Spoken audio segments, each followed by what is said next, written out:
Oi, pessoal. Vamos dar continuidade de novo aqui ao vídeo anterior com a aula que a gente está tratando dos sujeitos da relação de emprego. Aí a gente já falou do empregado, certo? E a gente agora está falando do empregado. A gente está terminando os empregados, os tipos de empregado. A gente está falando do diretor de empresa, certo?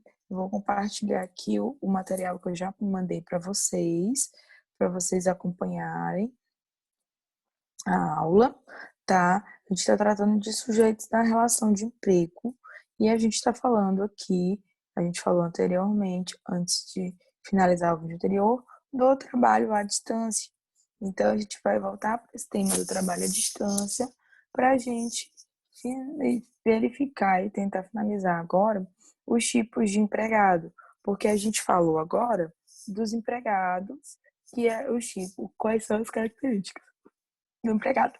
Então, a gente está vendo agora o, algumas características desses empregados, algumas especialidades, algumas especificidades dele. E entre eles é a ideia do trabalho à distância. O empregado, ele pode trabalhar à distância. O empregado, nada o impede de que ele trabalhe à distância, que ele tenha o seu vínculo de emprego, independentemente do local onde é prestado. Então, eu não tenho como requisito essencial, requisito primordial, para que a pessoa seja formalizar um vínculo de emprego, que essa pessoa desenvolva esse trabalho, esse emprego, essa prestação de serviço no local da empresa, ou no estabelecimento, ou no empreendimento. Eu não tenho um local específico para prestar esse serviço. Eu posso trabalhar à distância, não tem relação e não tem diferença nenhuma. Trabalhador à distância ou em domicílio é um empregado. Se eu estou trabalhando longe da empresa, longe do domicílio da empresa, longe da sede da empresa, ou até,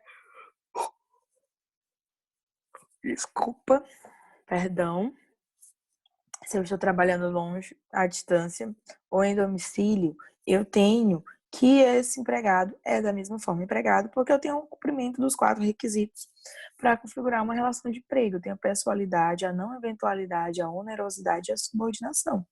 Então, conseguindo preencher esses 4 requisitos, mesmo quando um trabalhador está à distância, eu tenho uma relação de emprego, então eu tenho empregado. Então, o vínculo trabalhista, o vínculo de emprego, independe do local onde é prestado. E um exemplo disso é o teletrabalho. O teletrabalho é um tipo, é uma espécie de trabalho à distância. Teletrabalho é a prestação de serviços preponderantemente fora das dependências do empregador, com a utilização de tecnologias de informação e de comunicação, que, por sua natureza, não se constituem como trabalho externo. Então, não é trabalho externo. Teletrabalho, eu estou trabalhando fora das dependências do empregador. O povo pensa que teletrabalho é trabalhar em casa, mas não é isso o teletrabalho.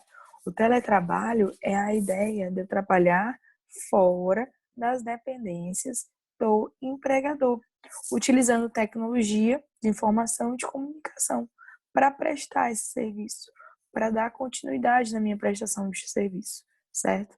Ela não é um trabalho externo, não é somente eu ir não ir para fora da localidade. Não, eu estou ali como trabalhando fora. Eu estou prestando meus serviços fora da dependência do empregador.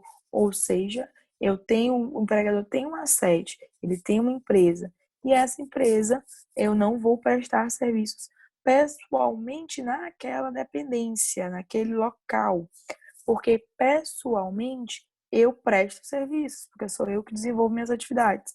Mas essa pessoalidade é de ir até o local de trabalho, ir até o local onde a empresa está situada. Então, eu não tenho esse caráter, eu não tenho essa preponderância. Desculpa, eu não tenho essa preponderância do empregado em relação a essa localidade.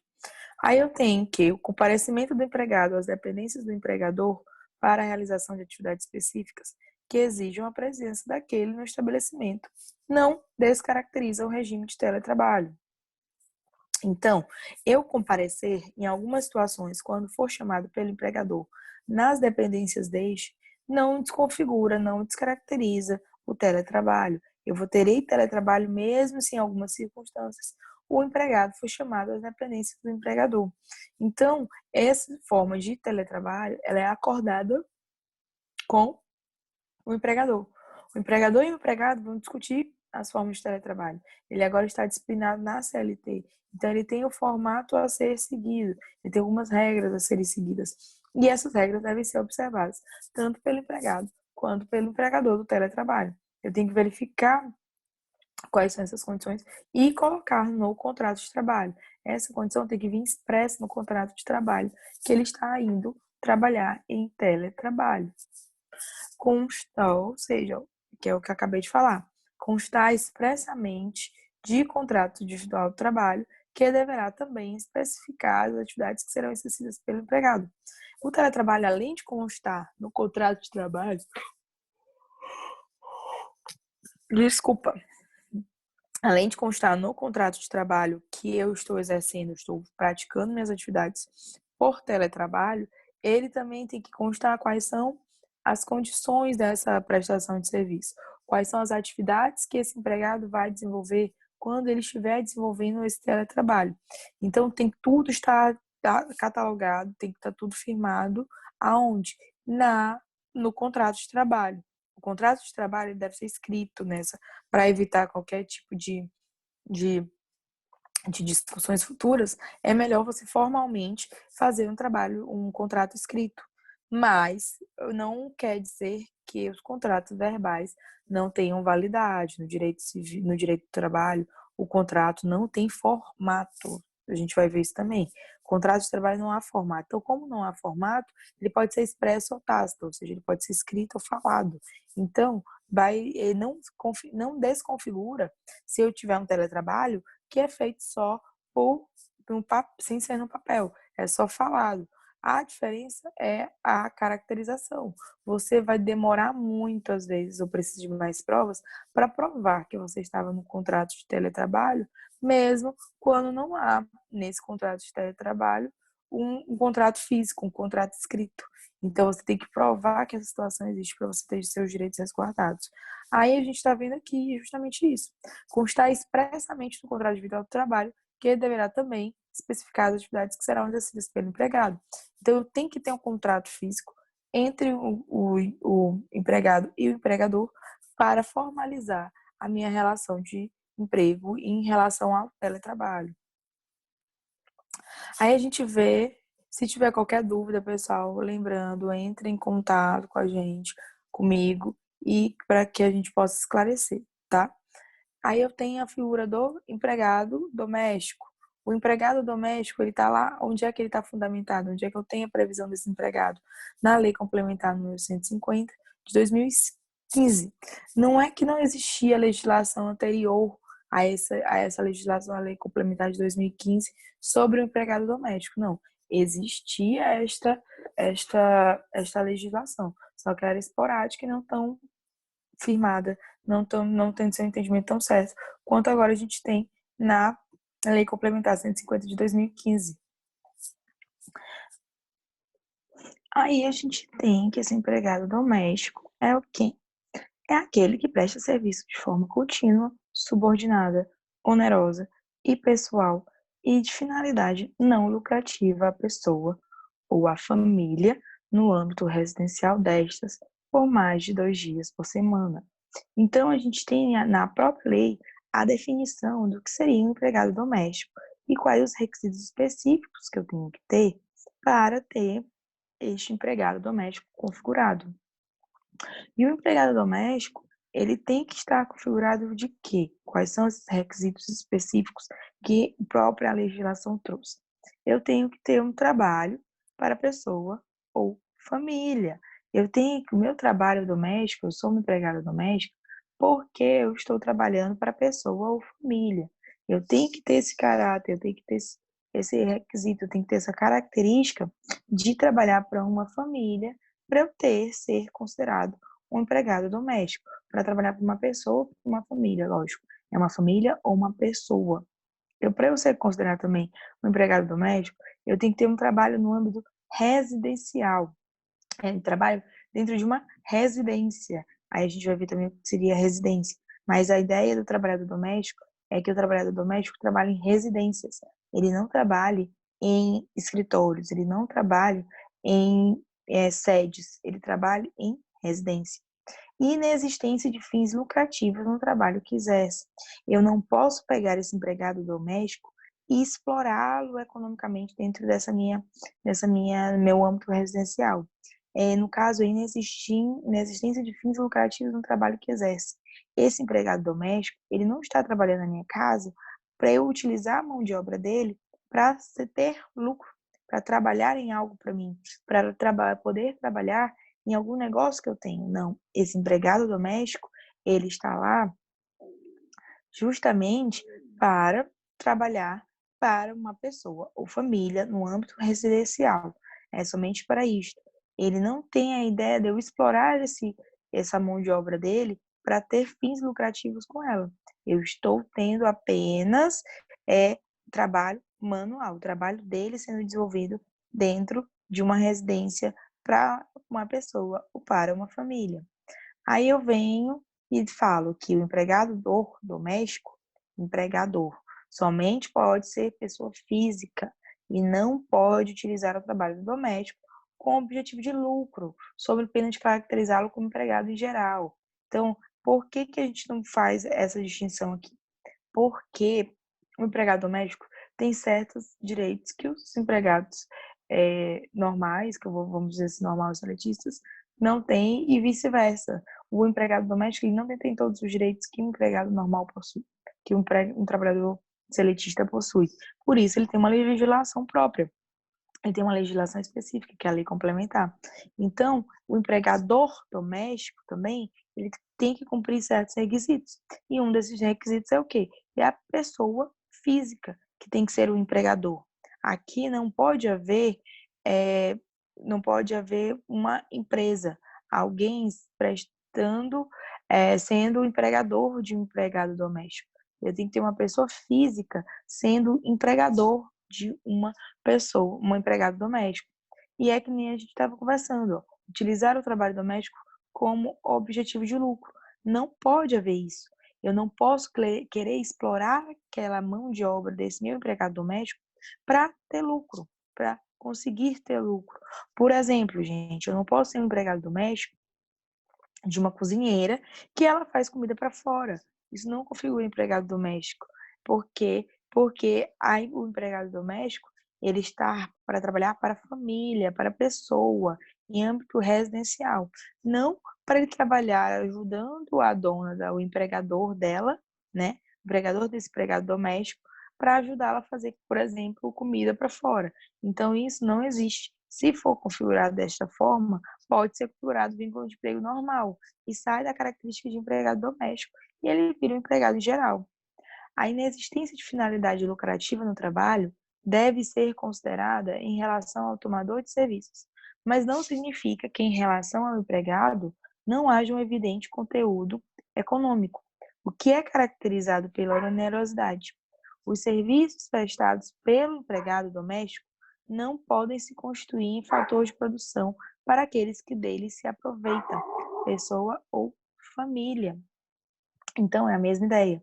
Eu não posso ter lucro com a mão de obra desse meu empregado doméstico. Não posso ter lucro. É caracterizado. Não haja evidente conteúdo econômico. Então, eu não estou tendo dinheiro, não estou conseguindo dinheiro, não estou ganhando dinheiro com a mão de obra desse meu empregado doméstico. Eu não tenho como ter um dinheiro, um lucro por conta desse empregado no meu trabalho.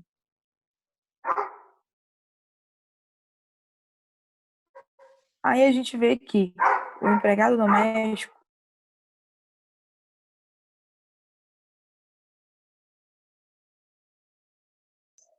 aí a gente tem que o empregado doméstico considera-se como âmbito residencial, não só a residência permanente do empregador, mas também as residências de veraneio, tais como casas de praia, chácaras ou sítio, desde que nelas não haja exercício de atividade econômica com finalidade lucrativa.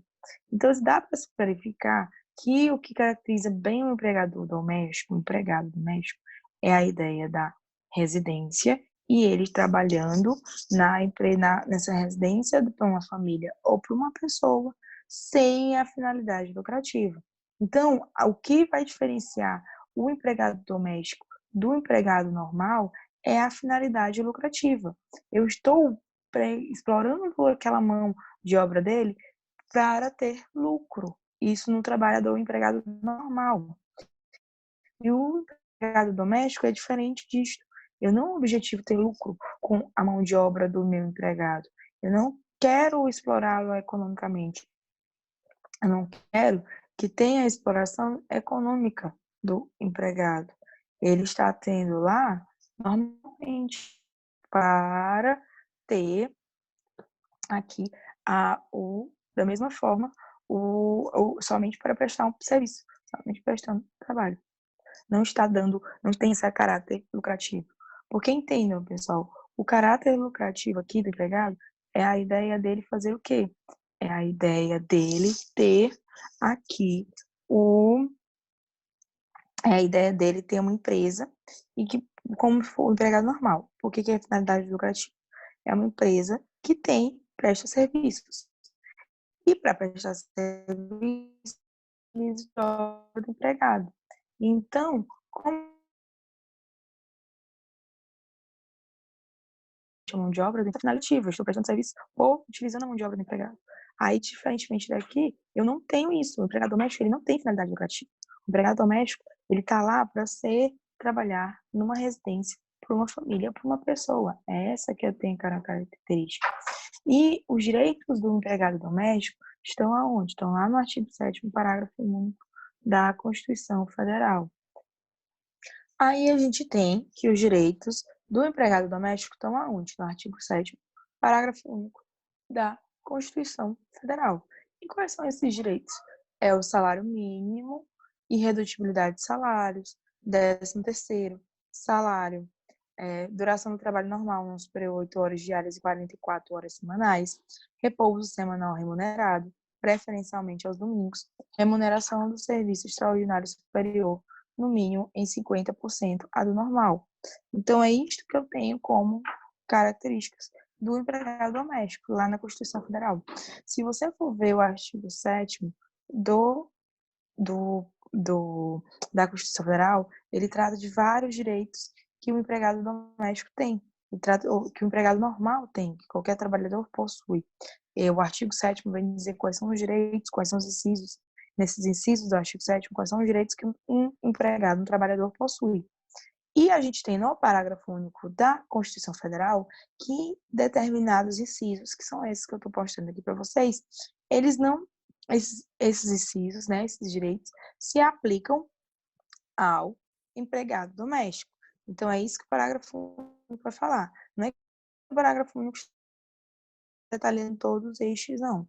No parágrafo único, ele vai dizer quais são os direitos que o empregado doméstico possui que se assemelham a Aí, dentre esses direitos, o que tem? O médico tem que ter direito a um salário mínimo, aí redutibilidade salarial, 13º, duração do trabalho com 8 horas diárias, mais 44 horas semanais, repouso semanal remunerado, preferencialmente aos domingos, remuneração do serviço extraordinário com 50%, a hora 50%.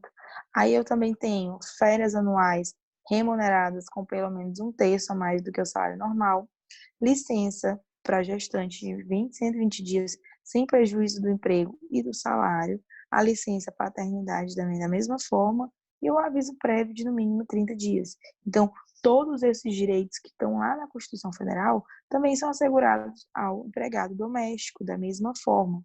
Mas não são todos que estão naquele artigo 7º.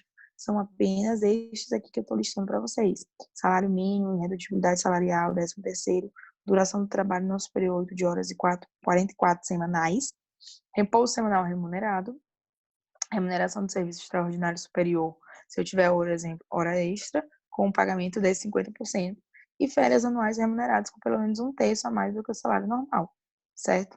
E licença para gestante, tanto para a mãe quanto para o pai, e o aviso prévio.